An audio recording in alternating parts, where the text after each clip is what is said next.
देखिए, मैं आपसे दिल्ली से आपसे मिलने आया और मेरा लक्ष्य सिर्फ ये था कि मैं आपसे बात करूं, मगर प्रशासन ने मुझे पूरी तरह रोकने की कोशिश की। गेट खोलिए पहले, राहुल जी को बाहर निकलने दीजिए, वहाँ नहीं जाने, हम और कहीं जाने। हाँ वहाँ नहीं जाने, गेट खोलिए।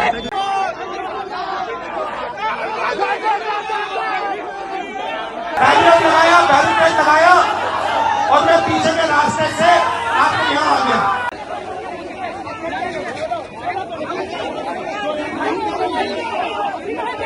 ये लोकतांत्रिक देश है, ये डिक्टेटरशिप नहीं है। और यहाँ पे मतलब हमें स्टूडेंट से मिलने नहीं दे रहे, कोई कारण नहीं दिया, कुछ नहीं।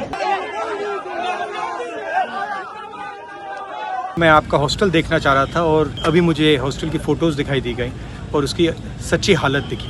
मेस में मैं स्टार्ट अभी तक खाना नहीं मिला हम लोगों को। फिलहाल 2-4 दिन चला, गवर्नमेंट के फंडिंग के हिसाब से फिर बंद हो गया। खुद से खाना बना रहे हैं, खुद से खा रहे हैं।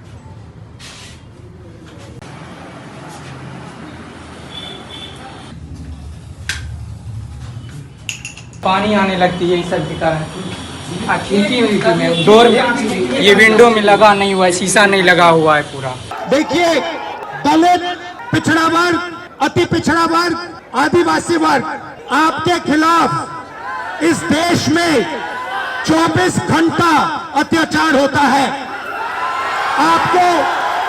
आपको दबाया जाता है, आपको शिक्षा के सिस्टम में रोका जाता है, आपके खिलाफ पेपर लीक किया जाता है और आपके करियर को रोकने के लिए, खत्म करने के लिए किया जाता है।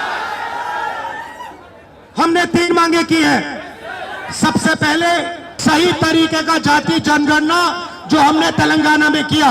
दूसरी बात, प्राइवेट इंस्टीट्यूशंस में, प्राइवेट स्कूल्स और कॉलेजेस में रिजर्वेशन, अति पिछड़ा का, ओबीसी का, दलित का, आदिवासी का। हिंदुस्तान का कानून है कि प्राइवेट कॉलेजेस और यूनिवर्सिटीज में आरक्षण होना चाहिए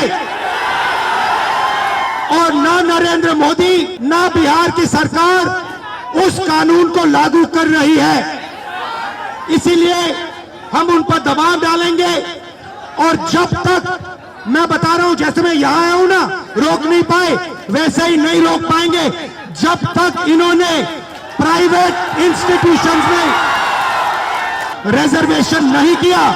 तब तक हम आगे बढ़ते जाएंगे, लड़ते जाएंगे। तीसरी बात, SC ST सब प्लान, जो आपका पैसा है, जो आपको नहीं दिया जाता है, आपको वो दिया जाना चाहिए। आप एक बात समझिए, बिहार की पुलिस ने अभी मुझे रोकने की कोशिश की,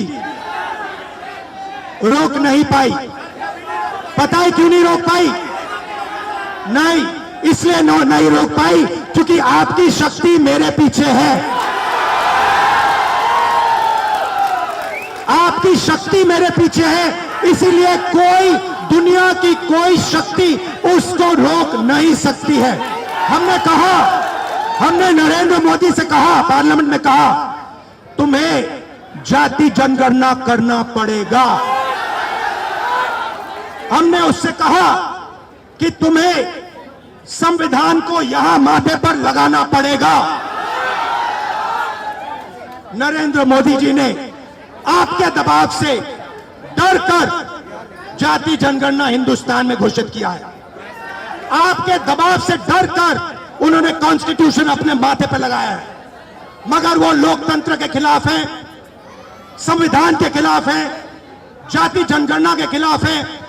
और जो 90% हिंदुस्तान की गरीब आबादी है, अति पिछड़ा, दलित, आदिवासी, माइनॉरिटीज, ये इन सब के खिलाफ है।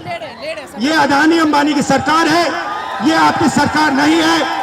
मैं जानता हूं SC ST अति पिछड़ा हॉस्टल्स में यहाँ क्या होता है। मैं आपको गारंटी देता हूं, जैसे ही हिंदुस्तान में सरकार आएगी, जैसे ही बिहार में हमारी सरकार आएगी, हम ये सारा का सारा बदल देंगे और आपके लिए जो होना चाहिए वो करके दिखाएंगे।